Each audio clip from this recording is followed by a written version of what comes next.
Those of you that come regularly, thank you. Thanks for supporting the channel. Thanks for coming out with the industry insights. And for those of you who are new here, hopefully this channel will give you something in regards to leadership, mentorship, coaching grassroots football, business and innovation. Today, it's day 2 for me at the Smart Manufacturing Week. I am lucky to come down here with my business, looking at new innovations and technology. However, yesterday I went to a discussion in the Leadership Lounge, which, as you can see just behind me, and I met this lovely individual. This is Rebecca Galley. And what struck with me yesterday was the confidence, first of all, in delivering her presentation, but it was the message behind the presentation and the story that I really liked. And I literally grabbed Rebecca at the end saying, I want to get you on my podcast. And first of all, I'd like to just say you are my very first ever in-person guest on my podcast. So Rebecca, fantastic. Welcome to CWC Age and the Age podcast. I'd like you to introduce yourself, tell my listeners who you are, where you're from, your organisation, and maybe how you got there. That's a lot. It's a lot. It's a lot. I'm Rebecca Galley. I'm the CEO of Tornado Wire, which is a manufacturer of agricultural high tensile wire fencing based in Cumbria. I am originally from Manchester, although I've drifted further east as my life has progressed. And I've spent a career of 25 plus years in broadly always in manufacturing and in industrial businesses. Spent some time working in the construction industry. But my first job was an estimator in an aerospace business. Then I worked in telesales and sales on the road in the construction industry. Before joining an industrial business, my first director role. I've had a great variety of roles, but always in a sort of industrial B2B manufacturing type. Brilliant. Absolutely. Welcome to the show. Hopefully you'll be able to share this amongst your followers on your LinkedIn and obviously get it around the people that you know. I was absolutely flabbergasted yesterday about the story. I spent a lot of my time in the military, 23 years in the military, and we were always trying to come up with better ways of trying to get messages across to our people. And within the last 5 years of my military service, we really looked at telling stories. Okay. Because we all remember stories as a kid. Absolutely. I remember stories my mum and dad used to tell me, my nanny and papa used to tell me all the time, little stories that even today will just reflect. And the power of the message yesterday that came out from that story of you telling me about the customer journey. And I know the title was What Winning Manufacturers Know About Customer Value. And I think from the story that you told yesterday, it was only 20 minutes, 30 minutes presentation. I thought it was quite impactful because you've looked at your business as a whole through the eyes of the customer. Yes. I know that's really valued, but could you tell my listeners why that is very important to you as the CEO of Tornado Wire and also as a person in general? Yeah, I mean, for Tornado, so the story of Tornado Wire is a brilliant story in its own right. The business I joined 2 years ago, and it's such a success story. Starting on a farm in Scotland in 1969 and becoming a manufacturer in the early 80s. With a Campbell as well. With a Campbell. Could be a great uncle of mine. You never know. Absolutely. Well, maybe. And then growing to what it is today, to being a market-leading manufacturer. It's a really, as I say, really great success story and a really super business to be involved with. So much is great about it. But what we, Tornado, have done from the beginning is focus on what the customer's problem is, rather than, we make fencing. We could focus on, we say the best fencing, and our customers would agree. But we've got to that not by focusing on the product, but by focusing on the customer.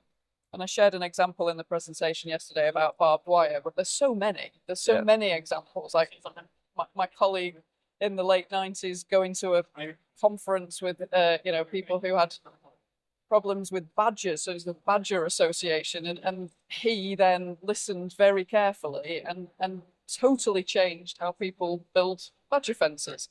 And it's those sorts of things that have made Tornado what it is. And you heard again yesterday some of the feedback directly from a customer about what they value, and it was taking their opinion, trying new things, and developing solutions to their problems that is what they really want.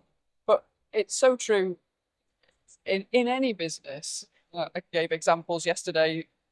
Marks and Spencer's, Coca-Cola, Yeah. obviously huge brands, but they've got this wrong along the way, and it's cost them dearly. So when you're not in touch with your customers, you might be making the most amazing thing, the best widget ever to have landed on the planet, but if nobody values it, Yeah. you haven't got a business. You have to be delivering what customers really want. Say that the company we work with on understanding all of this uses the phrase "doing best what matters most," Yeah. and I think that has to be key in any business, and keeping your customer in mind all the time. Because if you don't, you can end up making decisions that might be good for the business today, but could lose your customers in the long term. Absolutely. How long have you been public speaking? Well, arguably forever. Yeah. You could say forever. So I did a fair amount when I was at school. Mm-hmm. But I've really, since becoming managing director, which was about 7 years ago, Yeah. and now in a CEO role, it's much more a part of the job, being, representing the business, representing the customers internally, representing the business externally. So I have worked hard on it recently. Now, you weren't into fences, as it suffice to say, before joining Tornado UK. I mean, it's a random thing to start loving, but do you get a love and a passion for the journey you're on? Like, it's quite hard to love a fence. I know people go around and hug trees, etc. But to love a fence, which is your product, do you really feel that? Sorry. Do you really? I am totally random. Chuckling because I've had this conversation along my career. So I started out, as I mentioned, I worked in aerospace for a year or so. Then I was selling PPE. Yeah. And that was before PPE was... Cromwell. No. So back, this is like 2001. I worked for Protec Direct, a distributor of personal protective equipment. They're now owned by Bunzl, I believe. But at the time, they were part of SIG. So that got me into the construction industry. Yeah. So I was selling PPE. Then I was working with insulation, then nuts and bolts and power tools, lots of drill bits, that sort of thing. And then Cromwell, which is industrial tooling, and then hydraulic hoses.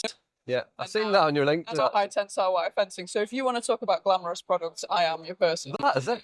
And for having the love, I mean, the organisation I work for in my real job, I absolutely love what we do, and I love the product, and I love going to work every day. I think it's quite exciting for me what I do in my role. But for somebody to come into a company as the CEO, to then adopt the principles of the company, to understand that, fences, they're not sexy, but they're an absolute requirement for certain agricultural and also defence. Fences all over the place, and to secure a property. And to get into that, I'm trying to probably get into the mindset of how you pin your colours to the mast and say, I love this company, I believe in it, I want to drive That's forward. what it is. So I probably shouldn't publicly say I'm not really in love with fences, in the same way that I was never in love with hydraulic hoses. We can edit that bit out. No. What I do love is the business. Yes. I love is the business. I love what it does for the customer. And, I was originally from Manchester, but I actually grew up in the Peak District. So I've always been an outdoorsy person. Yeah. So to have the added benefit of working in an outdoorsy business, personally really works for me.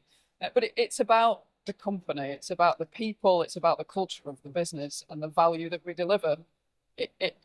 To me, I know there's people running businesses who are the technical expert. I'm not the technical expert. Yeah. I have never been the technical expert, apart from when I was selling PPE. Yeah. That was probably the last time I was a product expert, and that's 20 odd years. Yeah. So what I am passionate about is the people and the business development, the customer. I love it. That's what I get excited about. I love it. Because everything I talk about on my channel, everything I talk about in regards to business, it always comes back to one thing: people. Yeah.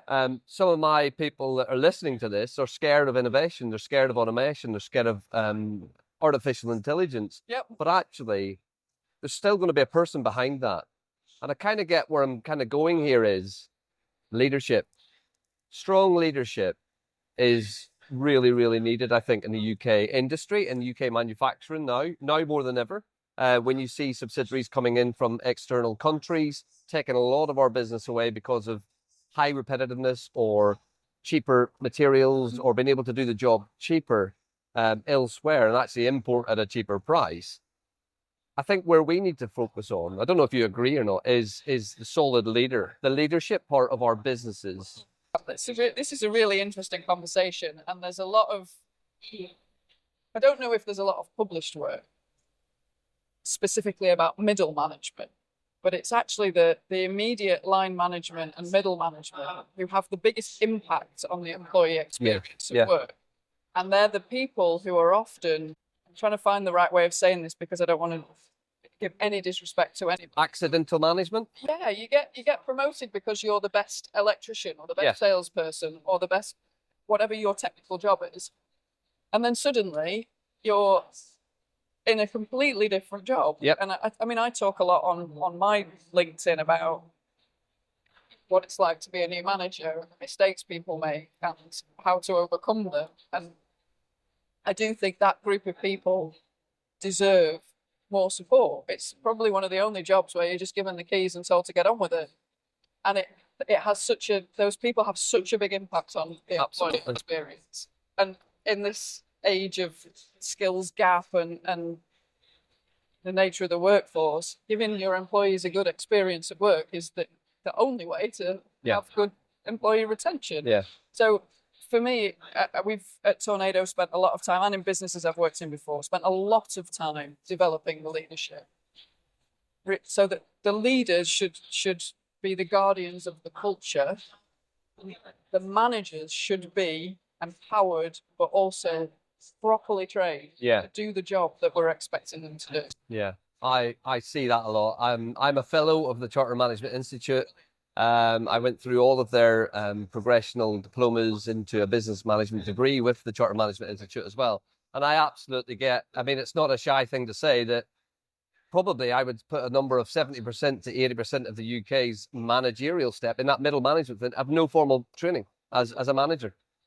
It's shocking. It is shocking. It's shocking. And then we wonder why there's so many poor employee experiences and cases that reach the press and everything. I really think it's such an important topic. No, I think you're right. And change management as well, teaching our management how to deal with change and to deliver that change as well as. And that's really hard. And you know,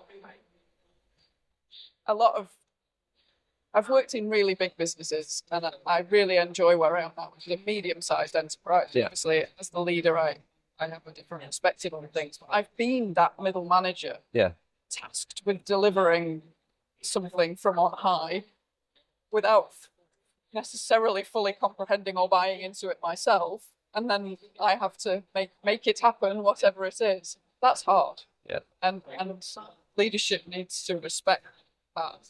But having said all of that, you know, the pace of change and the fact that change is going to come, you know, it's coming and it's coming faster than ever. And to be able to empower and upskill your managers to deliver all of that is critical. I love it. I love it. You can bring in, we're in a room full of 100 AI solutions to all of my business problems, but I got into a debate yesterday because it's all irrelevant if we don't implement it well and the people who have to operate it don't want it or understand it. It's all a waste of money, isn't it? I did a quick YouTube video yesterday in regards to the map. And I know it is a smart manufacturing engineering show. And I opened the map up and showed all the smart individuals that are here delivering products for, you know, to get new business. I then focused on the designers and engineers element, and there was like 12 stands for them, and it was like, wow, is there something wrong here in the UK where we've so many good designers and engineers, but nobody's here to try and showcase, which I get it's smart. Taking you back a little bit to your LinkedIn. Oh yeah. I love this. This is like we rehearsed this, and literally we haven't rehearsed this. I met her yesterday, and we thought we'd just hook up today and do it. I loved the diverseness of your career path over the last, I think it was about 12 years. You were on the West Midlands Advisory Board as a member for MEC UK. Absolutely exciting that you spent 6 years in that. You've been a president of what was the president of? So this was in my former role when I was managing director of a business called Hydroscan, which was into hydraulics. I was the president of the British Fluid Power Association, which was just a fantastic experience. Brilliant. The association supporting all the membership, and we went through a lot together because it was the COVID time. Yeah. The association did great work supporting the membership and communicating through that really difficult period. Brilliant. So yeah, that was a thing I got involved with. And you've been an ops director. Yep. Was that in Cromwell? That was in Cromwell. Cromwell. You know, so you've had such really high-powered jobs. And another thing which really interests me, my last commanding officer when I left the British Army was a female. Okay. My last brigadier, who was the first ever female brigadier to command a military police brigade. But yeah, so I think I'm more keen now on looking at females in power more than what I was when I was, 25-year-old male in the army in a really male-dominated land. But over the last 15 years, I've seen so many good people come into power, not just because of what sex they are, but actually what they bring to the party. And the UK is now recognising more than ever that there's a lot more to give. We could talk for hours on this one. I know. My battery might run out. But... Yeah, maybe. You're right, of course. I'm not going to disagree with anything you've said. And I go back to there's a skills gap in manufacturing and engineering, and there's a massively underrepresented group. In fact, there's more than one massively underrepresented group. Women is only one of those groups of people who could give more to the sector. There's so many reasons why it's difficult, and some of them are just self-perpetuating within organisations, and some of them go much broader. There's the societal, structural things. Yeah. Who's the child care provider? Who's the breadwinner? We can talk about how modern we are, and I'm in a very sort of modern arrangement in this way, if you like, but most people aren't. Yeah, got it. There's real risks to, I travel a lot with work, and I'm often, yesterday I was in the maintenance theatre and I was the only woman in the room, but I'm often the only woman at a service station early in the morning. Yeah. Or even late at night is worse. There's safety issues to being a woman travelling on your own, if you're a woman in a van or whatever. Mm. And I'm not saying that's a reason not to do it, but these are some of the issues that just don't get talked about. Some of the compounding factors that could stop women from pushing themselves more. Love it. I think we could even do that in another podcast. I'll come up and we'll take on about equality in the workforce. I love it. And I absolutely applaud you. And I know you will have not worked hard to get to where you are. And I work very hard. And I applaud that. And I do. And I applaud anyone that works hard. A message from me when I go on the shop floor, the Gemba, when I'm out on the Gemba walking with people, looking at new ways of working in our factory and looking at new ways of trying to make lives easier. One of the things I leave the employee with is, I want you to come to work happy. I want you to wake up in the morning thinking, I'm going to work. And I know not everybody gets excited about going to work, but we spend probably 3/4 of our adult life in work. And when I'm doing these little changes in the change management piece in my organisation, I always leave them with, listen, I want you to come to work safe. Yep. I want you to have a safe day and I want you to enjoy it. Yep. But I want you to put an honest shift in when you're here and feel proud of what you've done. So that's all people want. Exactly. So the huge majority of people, I'd love to say all people, but the huge majority of people do not wake up and think, I'm going to do a bad day's work today. I'm going to hang around doing nothing today. People want to feel valued. They want to do something meaningful.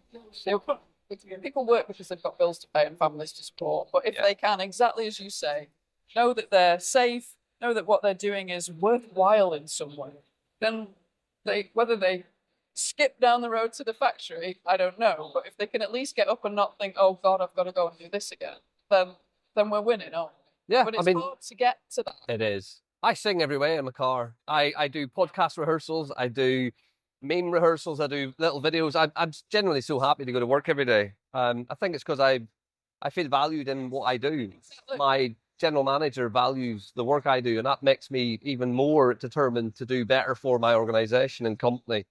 Can I ask you a couple of questions then, and then we'll wrap it up? I genuinely, I'd love this episode.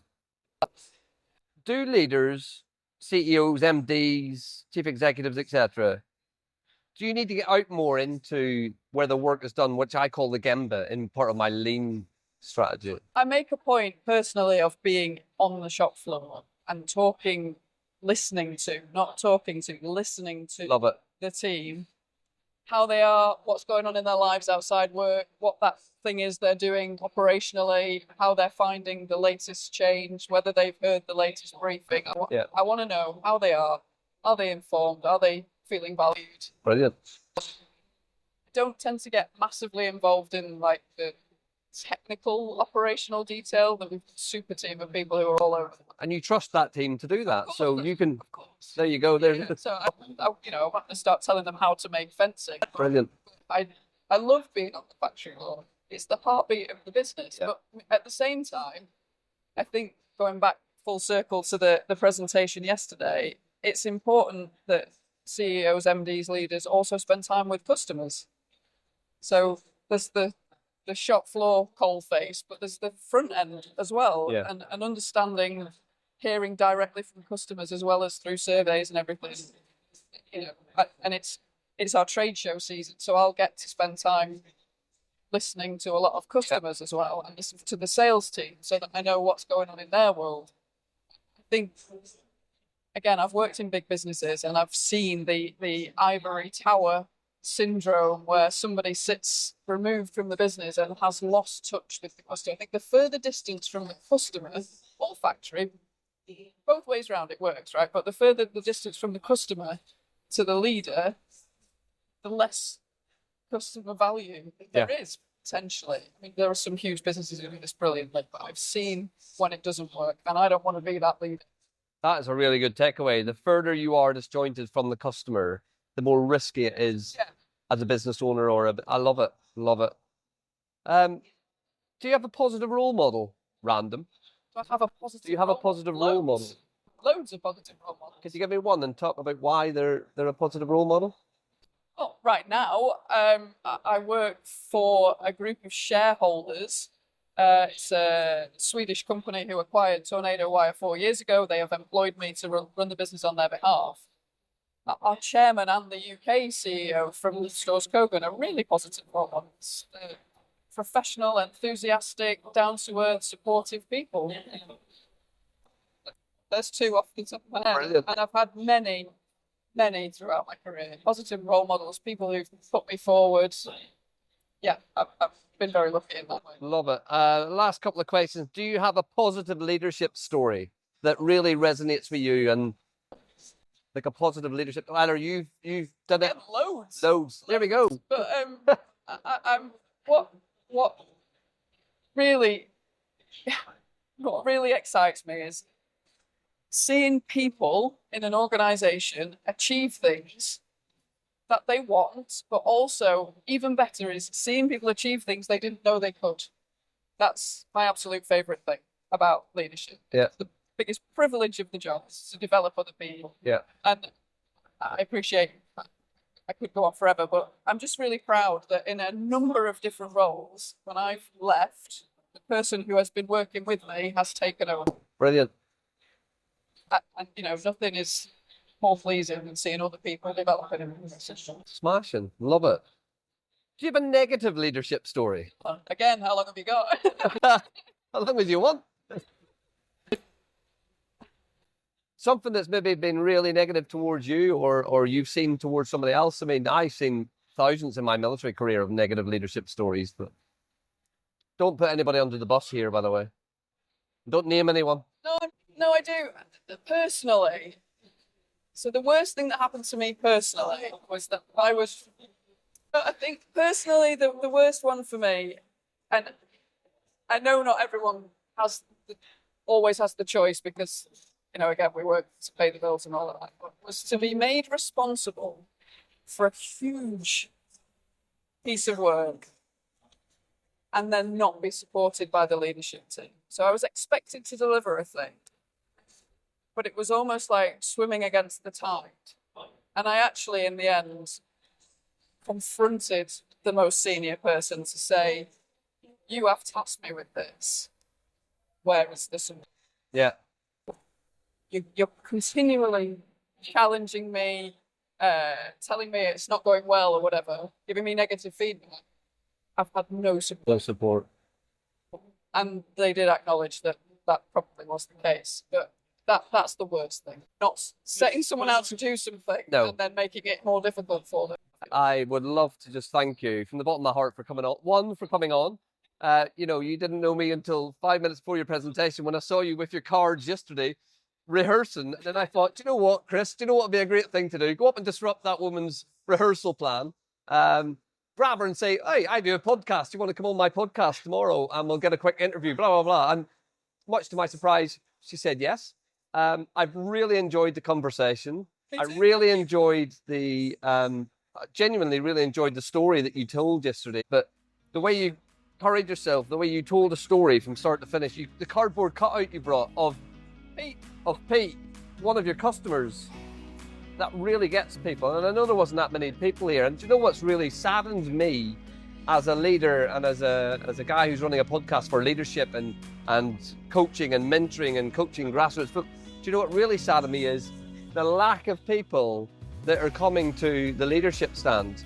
And I think really smarter manufacturing, maybe next year, you need to have a look at trying to bolster this stand, because without leaders and without people as enthusiastic as Rebecca, our industry won't survive the next 10, 20 years. Because although the automation is coming and although the AI is coming, and I'm doing heavily research into AI and automation myself for my own organization, I think one of the problems is there's always going to be a leader. And if there's people not stood on that stage next year and that packed with people eager to come and listen to stories such as Rebecca's, and hopefully you might come back next year, but walking around all the other techie type things, they're rammed.